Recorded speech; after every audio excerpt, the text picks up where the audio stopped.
I would like to welcome everyone back to another edition of Inside OSUIT. We have a little bit different look today because we are in the midst of COVID-19 and we do have a mask requirement on campus in all public spaces.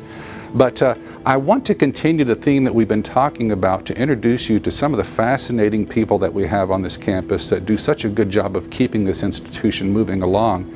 Today my focus is purchasing.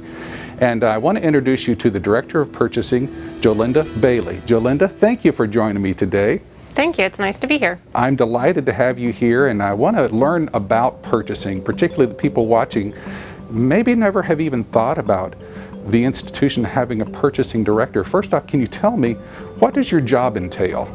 Purchasing is the procurement of goods and services that are necessary for the university to operate and to fulfill its mission. So we help source items like office supplies, furniture, vehicles, textbooks, and everything else that you can imagine.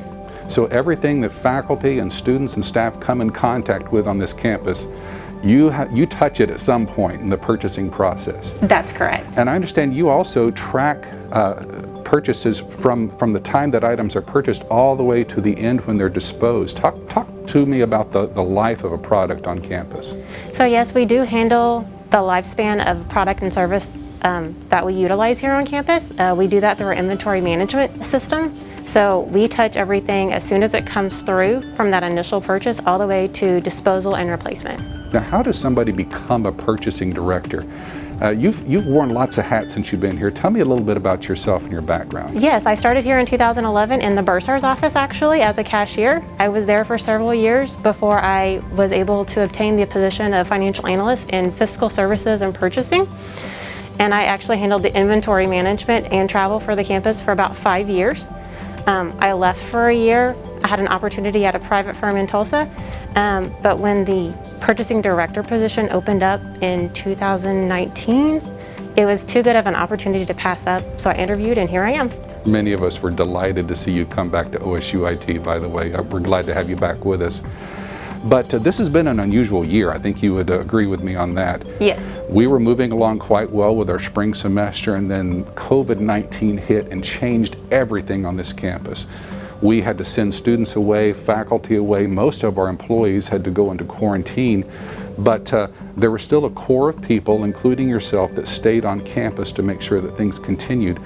While we were learning how to teach online, we also had to learn how to purchase some pretty difficult items on campus.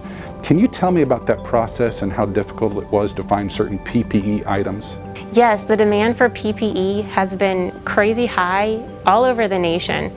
So it's been really difficult to source some of those items that we needed to operate safely, like face masks, right. Hand sanitizer, just because the demand's been so high. And then when you can place orders, the time frame in getting it is super delayed because everyone's backed up. So it has been a challenge to get those. We've been blessed in being able to get the items that we need to operate safely. Well, I know there were certain cleaners that would kill virus. There were hand sanitizing stations that we had to acquire. And as you pointed out, just the face masks and things like that, thermometers. These were extremely difficult to purchase. At one point in time in the end of May, first part of June, we didn't even know if we were going to be able to start the summer term back because some of the things we needed were on back order. That had to be pretty stressful for you. Can you describe what was happening at that time? Yes, I mean, we were communicating with our vendors on a daily basis on the resources that they had available, things that they had in stock. Could we get them? Could we get a purchase order issued in time to claim the items that were in stock? But then we had the issue of we were placing orders. We would get our purchase order issued and then it would be canceled because they had to run out of stock before our order was placed. So there was a lot of times where we just kept trying and trying and trying until we got what we needed. Well, Jolinda, I want to personally thank you and your staff that worked so diligently throughout the quarantine. You guys were here working every day to make sure that we had everything that we needed in order to return to campus safely. Thank you so much for what you've done. You're welcome. It's been a challenge, but it's been fun. Life is a little bit different here on campus at OSUIT, but we're seeing students coming back. We're seeing enrollment strong right now. We want to encourage everyone to continue to look to OSUIT for your training needs, and I hope that you'll be watching for future videos as I tell you more about the behind-the-scenes stories of how we've been coping with COVID-19.